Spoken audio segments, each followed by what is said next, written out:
We had the contractor put in the most inexpensive stairs we could to pass inspection so we could get occupancy, and the plan was to always tear these out and put in the stairs that we have today. So this is the picture that sort of started it all. I saw these and I thought, well, these are cool because they have a modern twist, and they're still full log, I guess, so to speak, but not round. And so I thought it would fit the look of our cabin really well. So this was our inspiration. So I got a pretty heavy gauge 3/4 inch C channel. Luckily I have a friend that does welding and metalworking, and he was able to get me all the metal that I needed. And first of all, I just want to say that this saw was a Chicago Electric Harbor Freight special, and I thought, okay, I just need this to work for one job, and it did not. It was the biggest waste of money, and I highly recommend that you just get a really nice cold cut saw that uses a carbide blade that can cut metal, and you get way straighter, way cleaner cuts than these cutoff saws. So there's a tip for you. Because of that cheap cutoff saw, you end up having to do some more cleanup with the grinder, so it just wastes so much of your time with the bad equipment.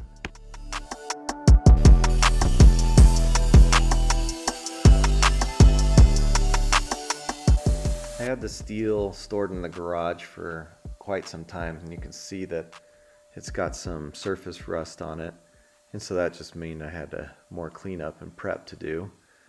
But this had to get done to keep it from rusting more and prep for the paint. I used a Rust-Oleum product that converts rust to primer as well, just in case, or to just enhance the protection of the metal and convert that rust so it wouldn't keep rusting underneath the paint.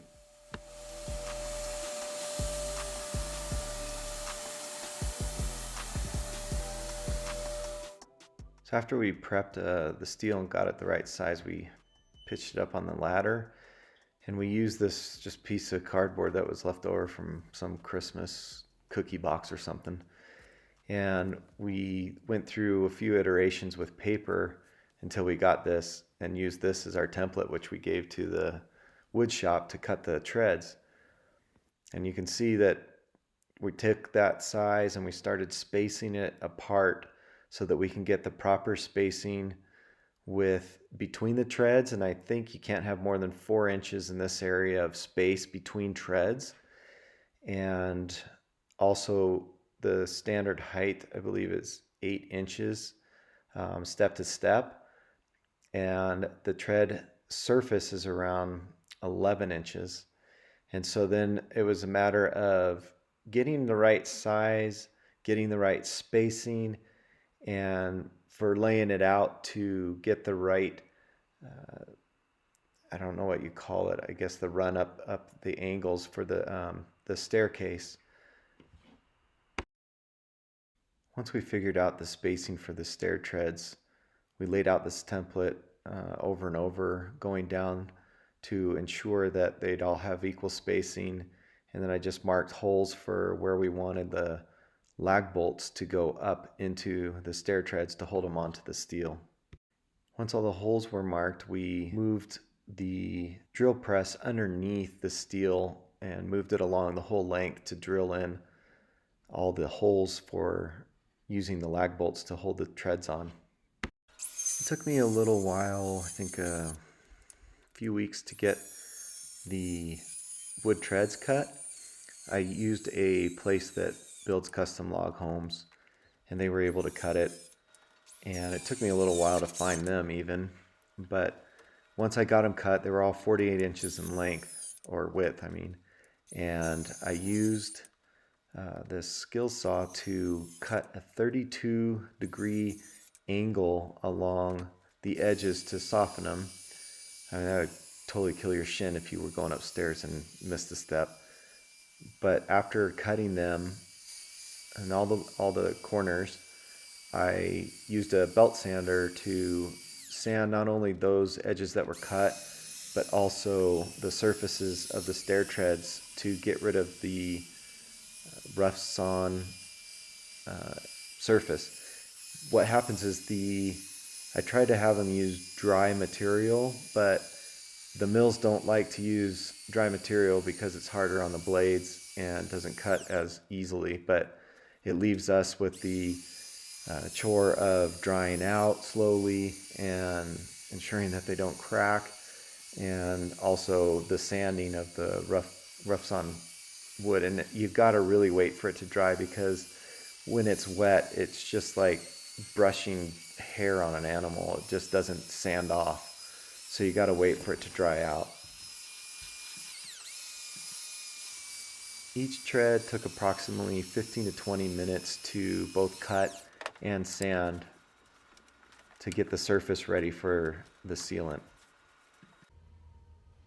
I've been drying the wood on this rack, just trying to let it air out a little bit more to avoid cracking. Done these two already.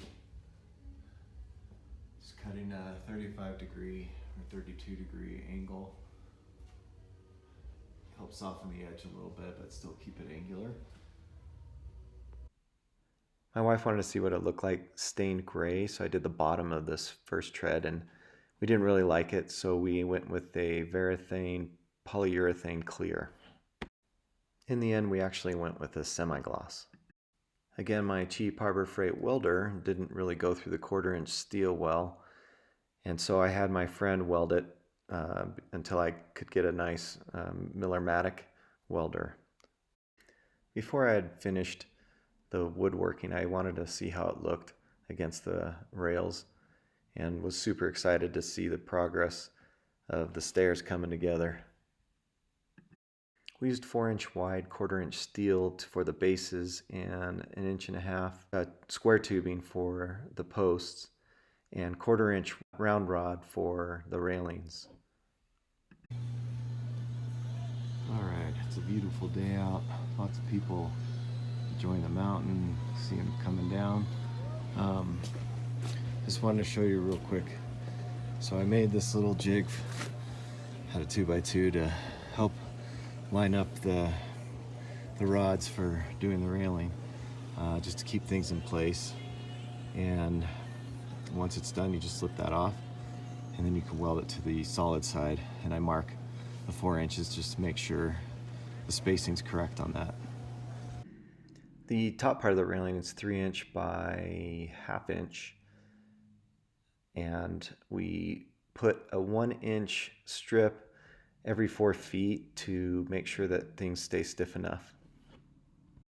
We used a Rust-Oleum matte black spray paint. Here's another section for the loft, and here it is up in the loft, getting bolted down. Since I was installing these by myself, I had to measure and level each tread, and so I used some contraptions like spacers and spare wood bits and a toe strap to help hold the next tread up.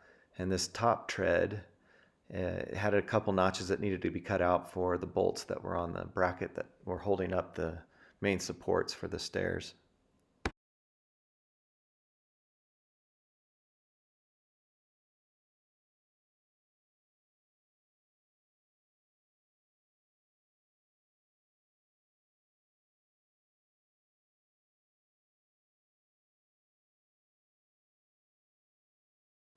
Here it is with all the treads in place and ready for the railing.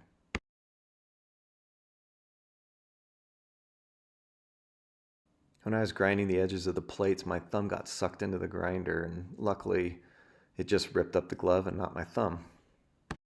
I started the next section by doing the vertical posts for the railing, and then welded on the top of the railing so I'd have the whole box ready for the rods that would go through and connect in between. Trying right now to figure out where to start the railings, at least the steel that's going in between, that space is.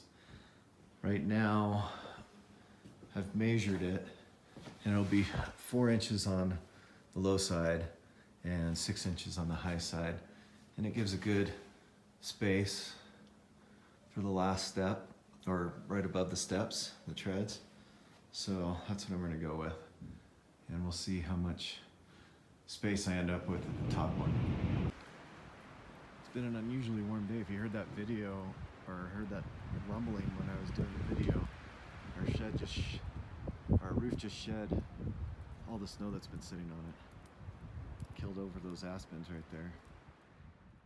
I really wanted to try to get some welding video, but it was so hard trying to hold the helmet and trying to weld at the same time with the camera inside the helmet protecting its lens from the bright light.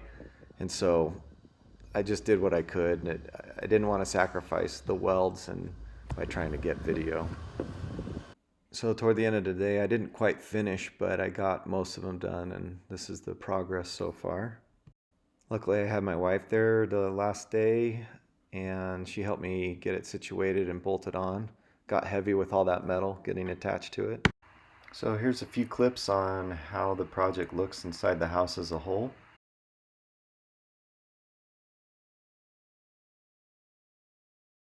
I ended up using the same railing that we used on these to do the railing outside on the deck as well, and that finished that up. That needed to get done.